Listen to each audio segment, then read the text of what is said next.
Hello and welcome back. Today's video, I'm just going to be updating you guys on how I've been doing with my POTS and my health and everything. Some people have asked how I'm doing with Lorazepam, if I'm still taking it, how's my POTS doing, stuff like that. And it's been a while since I made a video.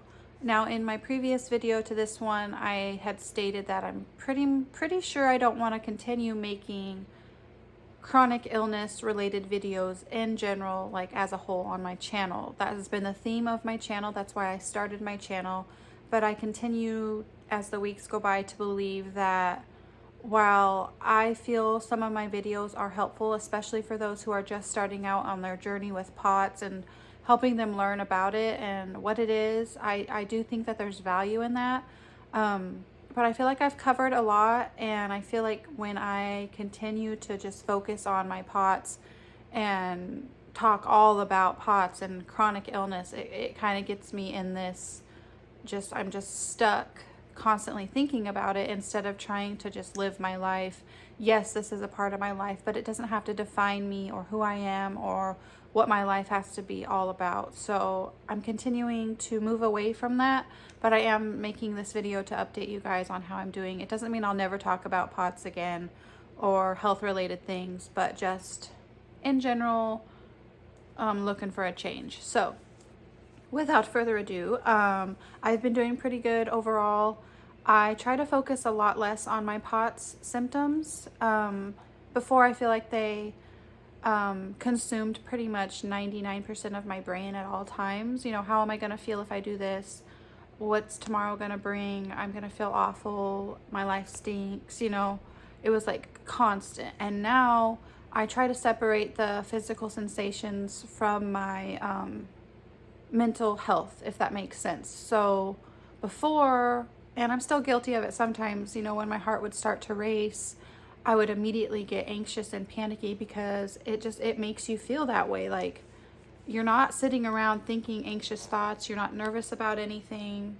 But when those episodes, a POTS episode starts to come on, it like brings up all this fight or flight stuff. But now I try to just label it. So if my heart's racing, I say, oh, and sometimes I'll even say it out loud. Whitney, your heart's racing. Okay, that's fine. Your heart's been racing for 2 years. You'll be fine. You have POTS, so it's to be expected.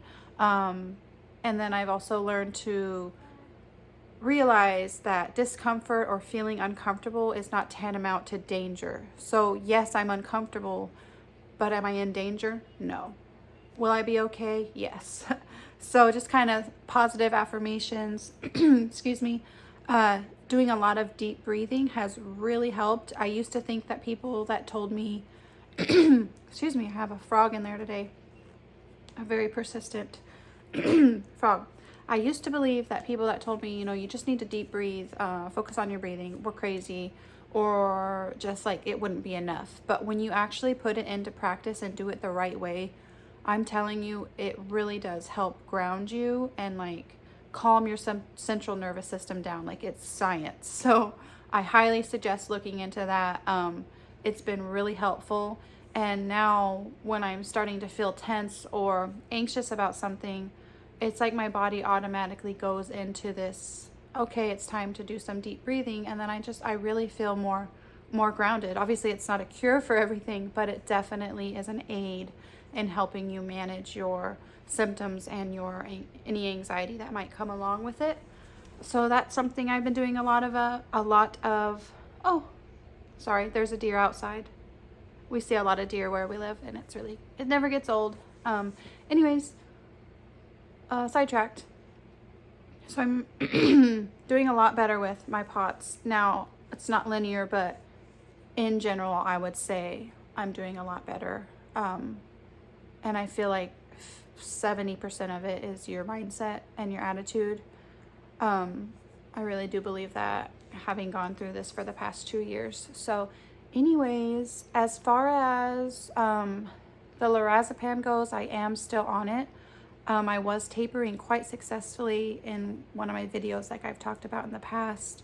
And I just felt like the clouds were kind of opening up, and I was feeling more like myself for a while oh, there's a baby one. I was feeling more like myself. Good night. How do you exterminate a frog from your throat? Sorry. And I don't know if I'll edit this video because I don't really have the bandwidth today to do that. But, oh well. Anyways, what was I even talking about? Oh, Lorazepam. I was successfully tapering off, and then life circumstances happened. I didn't exactly have the strength or determination as much as I thought I did to just keep tapering. I ended up taking a little bit more and going back up.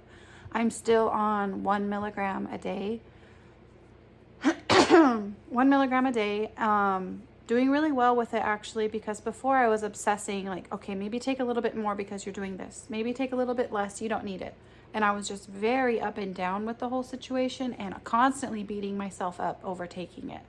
And now that I've accepted that, okay, you're taking a 0.5 milligram in the morning and a 0.5 milligram at night, I feel way more stable. I'm on a routine. It's not to say that I'm not going to taper off. I have the stuff ready to go. And that is my goal in the immediate future, to start tapering again. And I know I can do it.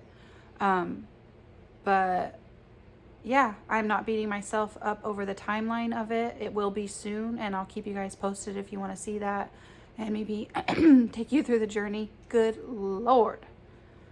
Sorry, this frog is just not my friend. But anyways, I hope it doesn't deter you from watching this video. Let me know in the comments if you would prefer for me not to address the frog in the room during my videos. Anyways, so that's how I'm doing.